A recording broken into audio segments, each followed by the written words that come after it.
आज के नए वीडियो में आप सभी लोगों का एक बार फिर से स्वागत है। तो आइए आज की क्लास शुरू करते हैं। जैसा कि यहाँ पे आपको दिख रहा होगा, आज हम लोग पढ़ेंगे प्रकाश का परावर्तन। देखिए, प्रकाश के बहुत सारे गुण होते हैं। प्रकाश में परावर्तन होता है, अपवर्तन होता है, विवर्तन होता है, ध्रुवण होता है, व्यतिकरण होता है। तो हम लोग केवल आज परावर्तन पढ़ेंगे। परावर्तन क्या है, ठीक है, उसके क्या नियम हैं, क्या क्या घटनाएं संभव हैं, ठीक है, तो उसके बारे में पढ़ेंगे। तो आइए देखते हैं क्या है परावर्तन, समझते हैं बातों को। तो प्रकाश का परावर्तन समझने के पहले ये समझ लेते हैं कि प्रकाश क्या है, ठीक है। तो आइए देखते हैं क्या है प्रकाश। पहले प्रकाश के बारे में समझेंगे कि प्रकाश क्या होता है। चलिए एक बात बताइए, अगर ये आपको यहाँ पे दिख रहा है तो किस माध्यम से दिख रहा है? ये प्रकाश के ही माध्यम से आपको यहाँ दिख रहा होगा जो लिखा है यहाँ पर, ठीक है। तो प्रकाश जो है एक ऊर्जा है। प्रकाश भी क्या है, एक ऊर्जा है जो हमें वस्तुओं को देखने में सहायता प्रदान करती है। प्रकाश एक प्रकार की ऊर्जा है जो हमें वस्तुओं को देखने में सहायता प्रदान करती है। यानी प्रकाश के माध्यम से ही हम किसी वस्तु को या किसी व्यक्ति को देख सकते हैं, ठीक है। प्रकाश नहीं रहेगा तो किसी व्यक्ति को हम नहीं देख सकते हैं। यहाँ पे जो लिखा है या हम आपको दिख रहे हैं तो प्रकाश के कारण ही दिख रहे हैं, ठीक है। तो प्रकाश एक प्रकार की ऊर्जा है जो हमें वस्तुओं को देखने में सहायता प्रदान करती है। और प्रकाश के कुछ गुण हैं, जैसे समझ लीजिए, जो प्रकाश है ये वायु के माध्यम से चलता है, ठीक है। अगर देखा जाए तो प्रकाश के लिए किसी माध्यम की भी आवश्यकता नहीं है। माध्यम है तो ठीक है, क्योंकि वायु के माध्यम में ही चलता है, वायु में ही प्रकाश गमन करता है। अगर माध्यम नहीं है तो भी चलता है, जिसको बोलते हैं निर्वात में वायु की चाल। आप लोग जानते भी होंगे कि निर्वात में वायु की चाल C बराबर क्या होती है, 3 × 10⁸ मीटर प्रति सेकेंड। ये प्रकाश की चाल है, किसमें, निर्वात या वायु, दोनों में बता सकते हैं। तो ये प्रकाश की चाल है। और जो प्रकाश का तरंग दैर्ध्य होता है, तरंग दैर्ध्य क्या कितना होता है, 3900 एंगस्ट्रॉम से 7800 एंगस्ट्रॉम तक होता है। कितना होता है, 3900 एंगस्ट्रॉम से 7800 एंगस्ट्रॉम तक प्रकाश का तरंग दैर्ध्य होता है, ठीक है। और जो प्रकाश है विद्युत चुम्बकीय तरंग है, ठीक है। अगर देखा जाए तो प्रकाश सामान्यतः सीधी रेखा में गति करता है, लेकिन कुछ बीच में घटनाएं होती हैं, जैसे परावर्तन होने का दिशा चेंज हो जाती है, विवर्तन होता है, ध्रुवण होता है। तो लेकिन अगर ऐसे देखा जाए प्रकाश हमेशा सीधी रेखा में ही चलता है, ठीक है। तो प्रकाश क्या है और प्रकाश के क्या गुण हैं, ठीक है। तो ये बात आप समझ गए होंगे। तो अब आइए पढ़ते हैं कि प्रकाश का परावर्तन क्या होता है। बहुत सारे गुण होते हैं प्रकाश में, अभी हमने बताया परावर्तन, अपवर्तन, विवर्तन, ध्रुवण, व्यतिकरण, ये सब घटनाएं होती हैं। लेकिन हम लोग आज क्या पढ़ेंगे, प्रकाश का परावर्तन पढ़ेंगे। आइए समझते हैं क्या है परावर्तन। यानी प्रकाश जब परावर्तित होता है, ठीक है, तो हम लोग पढ़ेंगे आज प्रकाश का परावर्तन। तो जैसे देखिए, अगर कोई एक प्लेन समतल है, चिकना तल है, वहाँ पर या मान लीजिए एक शीशा है, दर्पण है, वहाँ पे आप एक टार्च जलाइए, एक लाइट वहाँ पे दिखाइए, तो वहाँ से प्रकाश जाएगी, टकरा कर फिर वापस आ जाती है। वहाँ जाएगी, टकराने के बाद वापस आ जाती है। मान लीजिए ये एक दर्पण है, आप यहाँ से टार्च लाइट दे रहे हैं, ठीक है, यहाँ आएगी, यहाँ से टकरा कर फिर इस एंगल पे वापस आ जाती है। लाइट ऐसे आ रही है और ऐसे टकरा के दर्पण से, शीशे से वापस आ जाती है।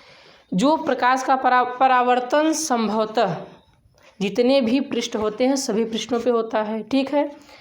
तो चिकने तल पे परावर्तन जो अधिक होता है, यानी जो प्रकाश टकरा करके अधिक मात्रा में वापस आती है, किस तल पे, चिकने तल पे।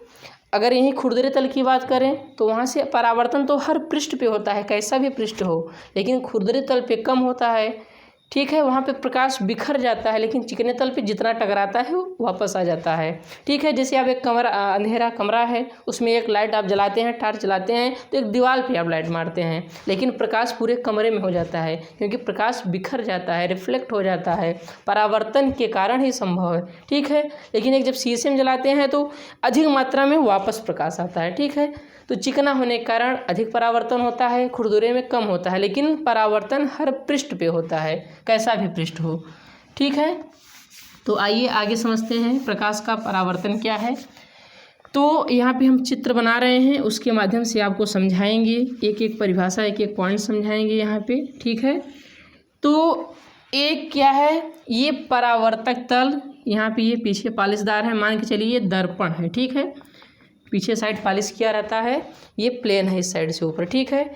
इसको क्या बोलेंगे हम, परावर्तक तल, परावर्तक तल। ये हो गया हमारा परावर्तक तल, यहाँ प्रकाश परावर्तित होगी, ठीक है। अब आइए समझते हैं, ये जो है ऐसी लाइन बनाई गई है, ये पालिशदार तल दिखाया गया है कि ये शीशा है, दर्पण है, ऊपर से प्लेन है, नीचे पालिश किया गया है ताकि प्रकाश पार न जा सके, ठीक है। ये अपारदर्शी वस्तु है, ठीक है। अब आइए समझते हैं प्रकाश का परावर्तन क्या है। पहले इस चित्र को कंप्लीट कर लेते हैं।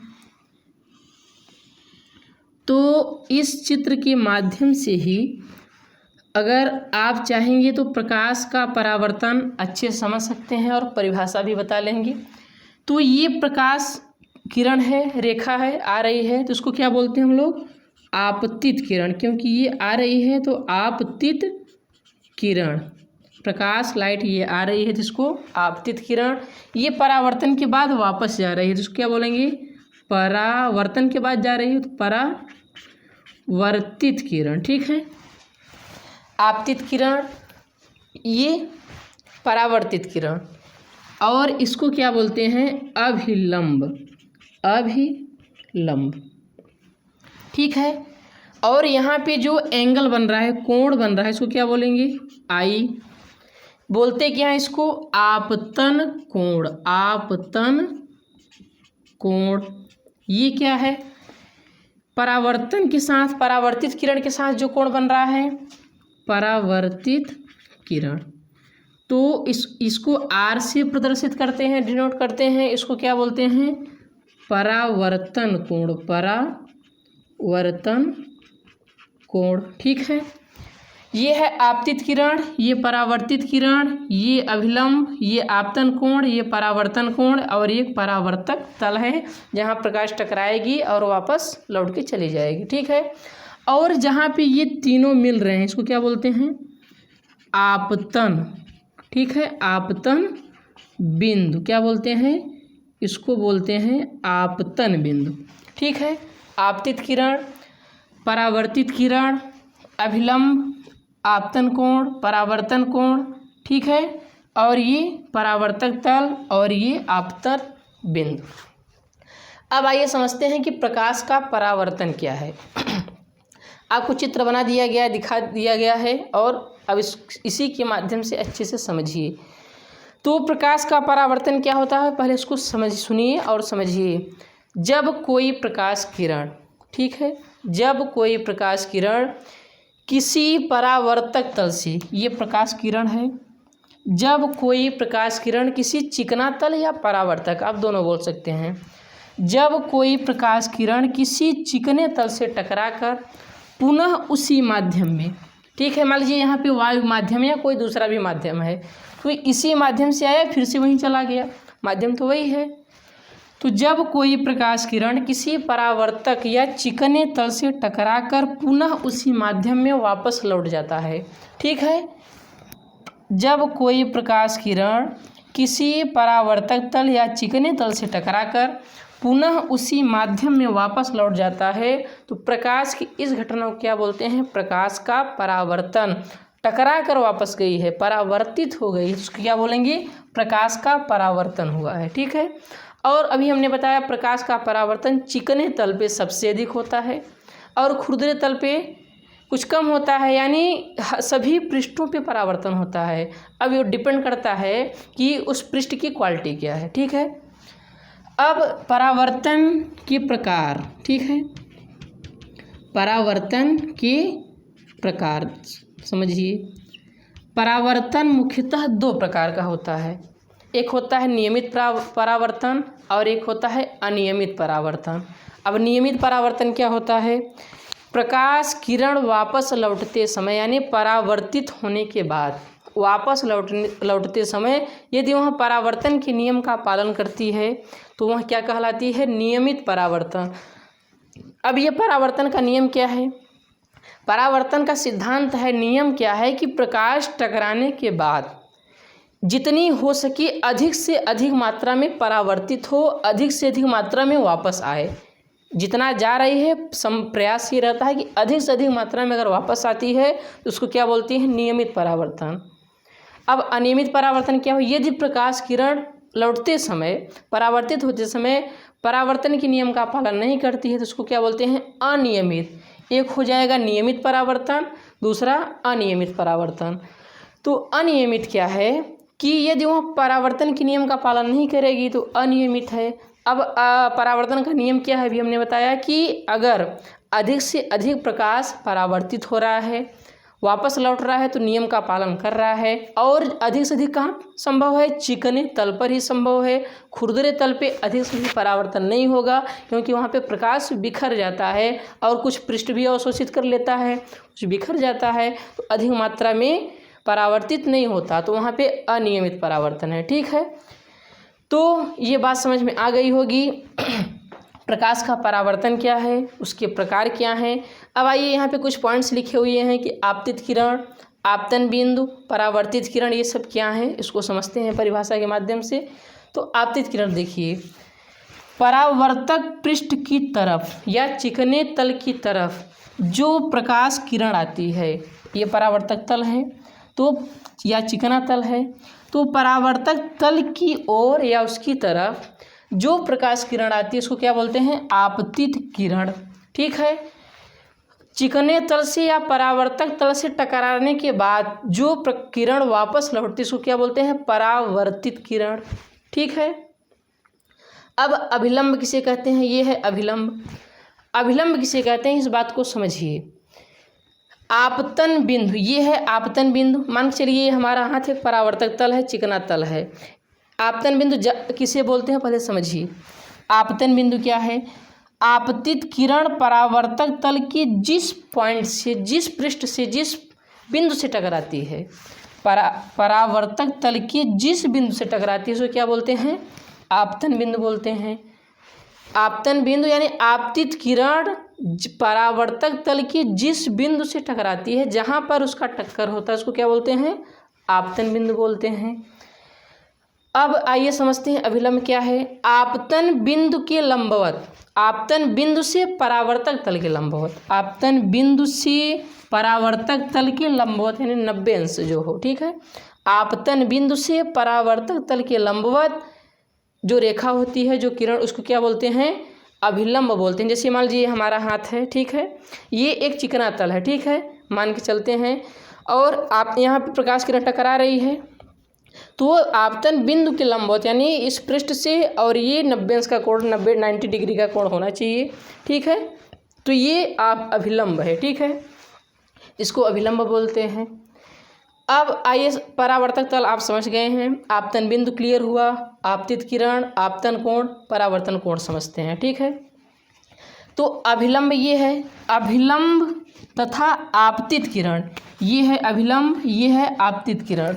अभिलंब तथा आपतित किरण के बीच जो कोण बनता है, ये क्या है, अभिलंब और आपतित किरण के बीच जो कोण बनता है उसको क्या बोलते हैं, आपतन कोण। ठीक है, और अभिलंब तथा परावर्तित किरण के बीच, ये है आपतित किरण और अभिलंब के साथ जो कोण बनता है उसको क्या बोलते हैं, आपतन कोण। परावर्तित किरण तथा अभिलंब के साथ जो कोण बनता है इसको क्या बोलते हैं, परावर्तन कोण। ठीक है, अभिलंब और आपतित किरण के साथ आपतन कोण, अभिलंब और परावर्तित किरण के साथ परावर्तन कोण। ठीक है, तो प्रकाश का परावर्तन समझ में आपको आ गया होगा। अब आइए समझते हैं परावर्तन की नियम। परावर्तन की क्या नियम है, परावर्तन के नियम। देखिए, परावर्तन के 2 नियम हैं। अभी हमने बताया यदि वह प्रकाश परावर्तन के नियम का पालन करती है तो नियमित परावर्तन है। ठीक है, तो वो नियम क्या है, उसी नियम को हम लोग देखेंगे, समझेंगे। ठीक है, तो परावर्तन के मुख्यतः 2 नियम होते हैं। पहला नियम सुनिए ध्यान से और समझिए। प्रकाश किरण, ठीक है, यानी आपतित किरण, परावर्तित किरण। पहला नियम क्या है, ध्यान से समझिए। आपतित किरण, परावर्तित किरण तथा आपतन बिंदु पर अभिलंब। ये है आपतित किरण, ये है परावर्तित किरण तथा आपतन बिंदु पर अभिलंब, तीनों एक ही तल पर होते हैं। ये है पहला नियम परावर्तन का पहला नियम। आपतित किरण, परावर्तित किरण तथा आपतन बिंदु पर अभिलंब, तीनों एक ही तल पर होते हैं। ठीक है, ये हुआ आपका पहला नियम। अब दूसरा नियम समझिए। अभी हमने क्या बताया कि ये आपतन कोण है और ये परावर्तन कोण है। इस बात को ध्यान रखिएगा हमेशा कि आपतन कोण हमेशा अभिलंब के साथ ही बनेगा। ठीक है, आपतित किरण और अभिलंब के साथ हमेशा आपतन कोण बनता है, परावर्तित किरण और अभिलंब के साथ हमेशा परावर्तन कोण बनता है। ठीक है, तो अब आइए समझते हैं दूसरा नियम क्या है। तो ये है आपतन कोण, इसको क्या बोलते हैं आई, और दूसरा है परावर्तन कोण आर। यानी जो प्रकाश किरण जिस एंगल पे, जिस डिग्री पे, ठीक है, जिस कोण से आती है उसी कोण से वापस जाएगी। अभिलंब के साथ जो कोण बनाती हुई आ रही है, ठीक है, उसी कोण के साथ वापस जाएगी। यानी अगर वो 30 अंश के एंगल पे आ रही है तो 30 अंश के एंगल पर ही जाएगी। ये दूसरा नियम है, इसको समझिए शब्दों के वाक्यों में कैसे बोलेंगे। यानी आपतन कोण और परावर्तन कोण, आपतन कोण बराबर परावर्तन कोण हमेशा होता है। ठीक है, आपतन कोण और परावर्तन कोण। ठीक है, परावर्तन के दो नियम हैं। पहला नियम क्या है, आपतित किरण, परावर्तित किरण तथा आपतन, आपतित किरण, परावर्तित किरण तथा आपतन बिंदु पर अभिलंब, तीनों एक ही तल पर होते हैं।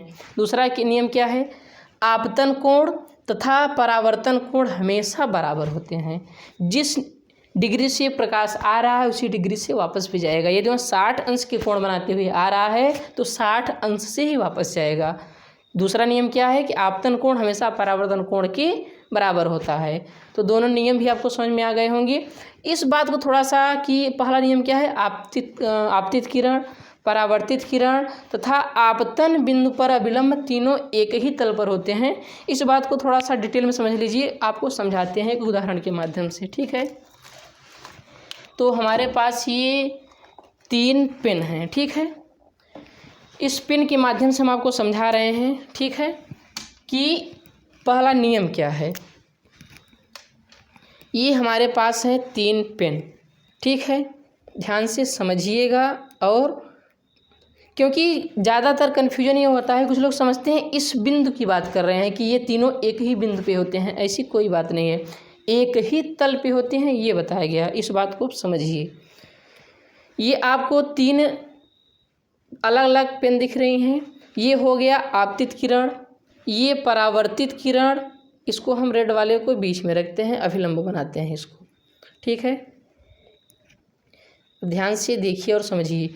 ये है आपतित किरण, ये है परावर्तित किरण और ये बीच वाला है अभिलंब। हमने क्या बताया, तीनों एक ही तल पे होते हैं, ये पहला नियम है। इस बिंदु की बात हम नहीं कर रहे हैं, तीनों मिल रहे हैं, इस पार्ट की एक ही तल पे होते हैं। ठीक है, इस पार्ट की बात कर रहे हैं, तीनों एक ही पृष्ठ पे होते हैं, एक ही तल पे होते हैं, ये बताया गया। इस बिंदु की बात नहीं की जा रही है, इस बात को आपको नोटिस करना है।